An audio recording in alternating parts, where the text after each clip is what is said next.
বিশ্বকাপের আসরে ফ্রান্স যতক্ষণ টিকে আছে ততক্ষণ পর্যন্ত অন্য দলের বিশ্বকাপ জয়ের স্বপ্ন দেখাটা কি রীতিমতো বিলাসিতায় পরিণত হচ্ছে। কেন এই কথাটা বললাম নিশ্চয়ই এতক্ষণে বুঝে গেছেন। একটা দলে কি পরিমাণ স্ট্রেংথ থাকতে পারে, একটা দলের কি পরিমাণ ক্যালিভার থাকতে পারে, একটা দলে কি পরিমাণ সমন্বয় থাকতে পারে, তার সব কিছুই বোধ হয় এই মুহূর্তে দিদিয়ার দেশম তার দলটার মধ্যে ফিট করে ফেলেছেন। এমনভাবে ফিট করেছেন as like a video game. আপনি ভিডিও গেম খেলছেন এবং প্রতিপক্ষ কে আসলো কে গেল উই ডোন্ট কেয়ার, একেবারে তেড়ে ফুড়ে শেষ করে দিয়ে বের হয়ে চলে যাব। আর সেই দলে একজন আছেন কিলিয়ান এমবাপে, তিনি যেন বিশ্বকাপের জন্যই জন্ম হয়েছে তার। মানে আপনি যদি বলেন যে কিলিয়ান এমবাপের জন্মটা হয়েছে শুধুমাত্র বিশ্বকাপ খেলার জন্য, তাহলে বোধহয় ভুল হবে না। মানে মাঠে নামেন আর একটা একটা রেকর্ড গড়ে ফেলেন। সুইডেনের বিপক্ষে নেমেছেন, গোল করেছেন, গোল করার পর এখন বর্তমানে যে অবস্থা তাতে করে তিনি এখন কোথায় অবস্থান করছেন জানেন? ইউরোপিয়ান প্লেয়ারদের মধ্যে, অর্থাৎ যেই সকল ইউরোপিয়ান খেলোয়াড়রা বিশ্বকাপের আসরে খেলেছে সবাইকে ছাড়িয়ে তিনি এখন মানে টপ স্কোরের যে তালিকা সেখানে অবস্থান করছেন। বয়সটার দিকে একটু তাকালে আপনি হিসেব মেলাবেন যে আরও একটা বিশ্বকাপ তো মোটামুটি ফিট থাকলে খেলার কথা, যদি বড় ধরনের কোনো অসুবিধা না হয়, তাহলে তখন সে আসলে কোথায় থাকবে? ধরা ছোঁয়ার বাইরে চলে যাবে নাকি? বর্তমান যেই 2026 বিশ্বকাপ চলছে, এই বিশ্বকাপে এই মুহূর্তে তিনি টপ স্কোরার, অর্থাৎ স্কোরে যে মানে ধারাবাহিকতা তিনি দেখাচ্ছেন, তাতে করে তিনি কোথায় থামবেন এইটা এখন এই মুহূর্তে অনেক বড় একটা প্রশ্ন। লিওনেল মেসি ঠিক তার পরে অবস্থান করছেন। এখন হঠাৎ করে ফস করে উঠেন না যে হ্যাঁ লিওনেল মেসির নাম আপনি কেন আগে নিলেন না, আপনি কেন কিলিয়ান এমবাপের নাম দিলেন, একটু থামেন। বিষয়টা হলো যে কিলিয়ান এমবাপে এই মুহূর্তে টপ অফ দ্য টেবল কেন? তার নামের পাশে 2টো অ্যাসিস্ট রয়েছে, 6টা গোল রয়েছে। লিওনেল মেসির নামের পাশেও 6টা গোল রয়েছে, কিন্তু তার নামের পাশে কোনো অ্যাসিস্ট না থাকায় কিলিয়ান এমবাপের নামটা একটু উপরের দিকে চলে গেছে। এই হলো মূলত ব্যাপার। না বুঝে হুটহাট ফস করে ওঠার কোনো দরকার নাই। কিলিয়ান এমবাপের ফ্রান্সের যেই এই যে দলটা, এই দলটার স্ট্রেংথ সম্পর্কে যদি আপনি একটু সামান্য ঘাটাঘাটি করেন, তাহলে আপনি মোটামুটি বুঝে যাবেন যে এই দলটার স্ট্রেংথ কি পরিমাণ আছে। ধরেন ইব্রাহিমা কোনাতের মতন একজন খেলোয়াড়, সে কিনা লিভারপুলে নিয়মিত স্টার্টার, তিনি এখন বেঞ্চে বসে আছেন। স্টার্টার হিসেবে কারা খেলছেন ফ্রান্সের দলে? উপমুকানো খেলছেন, সালিবা খেলছেন। তারা একজন বায়ার্ন মিউনিখে, একজন আর্সেনালে মোটামুটি নিয়মিত খেলোয়াড়। এরপরে যদি আপনি মিডফিল্ডে আসেন, র্যাবিওট আছেন, তারপরে হচ্ছে আপনার আর্লিয়ান চুয়ামেনি আছে। এইগুলোকে যখন আপনি এক জায়গা করবেন বা তাদেরকে যখন আপনি খেলাবেন, এরপরে আপনি কোথায় যাবেন? ফরওয়ার্ডের দিকে যাবেন। ফরওয়ার্ডে কিলিয়ান এমবাপে, তারপরে হচ্ছে বারকোলা, ওসমান ডেম্বেলে, এরপরে একজন যুক্ত হয়েছেন, তার ঘাড়ে মনে হয় জিন আছে ভাই।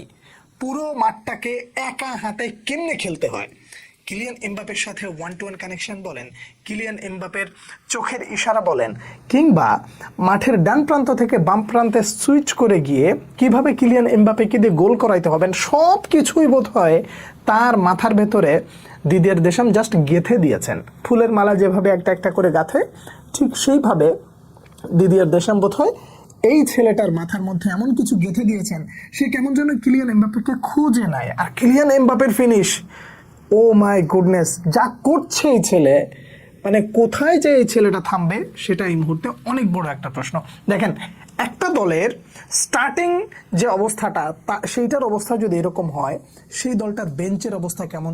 ডিজায়ার টুয়ে স্টার্টিং 11-এ জায়গা পাচ্ছেন না, তিনি খেলতেছেন সাবস্টিটিউট হয়ে, কখনো কখনো তিনি স্টার্টার হিসেবে নেমে যান, সেটা ঠিক আছে। কিন্তু আপনি দেখেন যে এরকম একটা প্লেয়ার বেঞ্চে বসে আছে যে কিনা পিএসজির নিয়মিত একেবারে শুরুর একাদশে থাকেন। তারপরে আবার দেখেন কন্তে মিডফিল্ডে বসে আছেন, বেঞ্চেই বসে আছেন। এরপরে আবার আমি যদি ভুল না করি 80 মিনিট বা 74 বা 80 মিনিটের দিকে সেই জায়গায় রায়ান চেরকি নামছেন। একটা দলে আর কি লাগবে রে ভাই? একটা দলে এই পরিমাণে স্ট্রেংথ যদি থাকে, সেই দলটাকে আপনি থামাবেন কেমনে? কয়টারে থামাবেন? আপনি আজকে কিলিয়ান এমবাপেকে পড়াশোনা করে আসবেন, ডেম্বেলে আপনাকে একদম পুরা রোলার কোস্টার চালাই দিবে।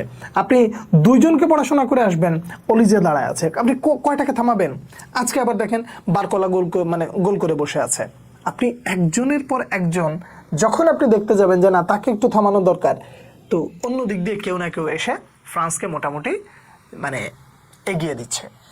এই ফ্রান্সের বর্তমান যে অবস্থা, তাতে করে আপনার দল হয়ে আপনি যেই দলের সাপোর্ট করেন না কেন, ব্রাজিল করেন, আর্জেন্টিনা করেন, তারপরে মানে স্পেন করেন, পর্তুগাল করেন, যেই দল করেন না কেন, আপনি একটু মিলাই দেখেন তো, ওয়ার্ল্ড কাপের শুরু থেকে ফ্রান্স যেইভাবে ধারাবাহিক পারফর্ম করছে, ঠিক ওই ধারাবাহিক পারফরমেন্স কিংবা আপনার দলের পারফরমেন্সকে একটু সমন্বয় করে একটু মার্ক করে দেখেন তো, যে আপনি অ্যাজ আ ব্রাজিলিয়ান ফ্যান আপনি ফ্রান্সের বিপক্ষে কতটা সুবিধা করতে পারবেন। হ্যাঁ, আত্মবিশ্বাসের সাথে আপনি অনেক কিছু বলতে পারেন, আবার কেউ কেউ হুট করে বলে ফেলতে পারেন, হ্যাঁ আমরা তো ফাইনালে ফ্রান্সকে হারিয়ে তারপরে বিশ্বকাপ জিতেছিলাম, হ্যান এটা করেছিলাম সেটা করেছিলাম, বলবেন, ডেফিনেটলি বলবেন, কিন্তু একটু ভেবে দেখবেন যে সেই ফ্রান্সের সাথে এই ফ্রান্সের তুলনা নয় বরং পার্থক্যটা মূলত কতটুকু আছে, এবং বর্তমান আপনার দলের স্ট্রেংথ এবং ফ্রান্সের দলের যে মানে ভারসাম্য একটু মিলায় দেখবেন যে আসলে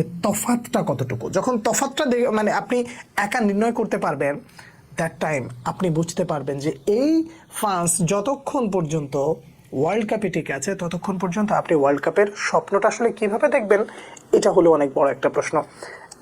একজন ব্যক্তি হিসেবে আপনি বরঞ্চ এটা ভাবতে পারেন যে যেই দল যারা বিশ্বকাপ জয়ের স্বপ্ন দেখছে তারা ফাইনালের আগে ফ্রান্সকে ফেস করতে হইতেছে না, তাদের জন্য বরং আরো কপাল ভালো। কপালটা আসলে কাদের শেষ পর্যন্ত পুড়তে পারে যদি ফ্রান্স ফাইনালে যায়। আবার বলছি, ফ্রান্স যদি ফাইনালে যায় তাহলে কপাল পড়বে কার? পর্তুগালের, তারপরে হচ্ছে আপনার স্পেনের, এরপরে জার্মানি তো বাড়িতে চলে গেছে অলরেডি, তো বাকি থাকলো কারা?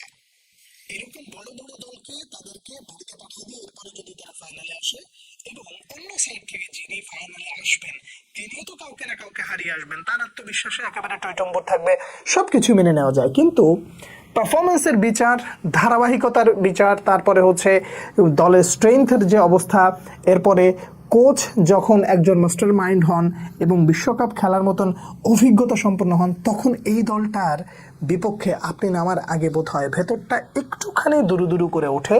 আপনি যতই আত্মবিশ্বাসের প্রতীক হন না কেন বা আপনার ভেতরে যত আত্মবিশ্বাস থাকুক না কেন, এইটা দিন শেষে আপনি বলবেন যে তাদের বিপক্ষে জেতাটা সহজ হবে না, তবে আশা তো করা যেতেই পারে। এখন বর্তমান পরিস্থিতিকে জানেন, একটা সর্বদলীয় ঐক্যজোট হইতে পারে। সর্বদলীয় ঐক্যজোট বলতে পর্তুগাল, স্পেন, আর্জেন্টিনা, ব্রাজিল, এরপরে জার্মান তো নাই, যারা নাই তাদেরকে নিয়ে আপাতত একটু আলোচনা কম করা যাক। মানে সর্বদলীয় একটা জোট হয়ে একটা প্রার্থনাকে করা যায় যে কোনো কায়দায় যেভাবেই হোক, চলে বলে কলে কৌশলে এই ফ্রান্সকে কি কোনোভাবে হারানো যায়। ভাগ্যটা যদি খুব খারাপ না হয় তাহলে এই ফ্রান্স যে আসলেই পরাজিত হবে সেই হাব ভাব তাদের মধ্যে আপাতত দেখা যাচ্ছে না। তবে হ্যাঁ, দিন শেষে ফুটবল তো গোল বলের খেলা, কখন কোনটা কিভাবে ঘটে যায় আসলে তো বলা যায় না। প্যারাগুয়ে তারা জার্মানিকে হারিয়ে দেবে, এটা কে ভেবেছিল? দিন শেষে সেটাই হয়েছে। এই ফ্রান্সের বিপক্ষে কোনো এক দল এভাবে হয়তো বা জিততে পারে, এইটুকু স্বপ্ন দেখা ছাড়া আপাতত তারা যতক্ষণ বিশ্বকাপে আছে ততক্ষণ অন্য দলের বিশ্বকাপ জয়ের স্বপ্ন দেখার সাথে সাথে একটু ব্রেকেও পা রাখতে হবে, এটা আমি ব্যক্তিগতভাবে মনে করছি। ফ্রান্সের খেলাটা যদি দেখে থাকেন, কেমন দেখলেন এবং তারা শেষ পর্যন্ত কি করতে পারে সেই ব্যাপারে যদি আপনার কোনো মতামত থাকে ডেফিনেটলি জানাবেন। পরবর্তী ভিডিওতে দেখা হচ্ছে আবারও, সে পর্যন্ত অনেক অনেক ভালো থাকবেন। আল্লাহ হাফেজ।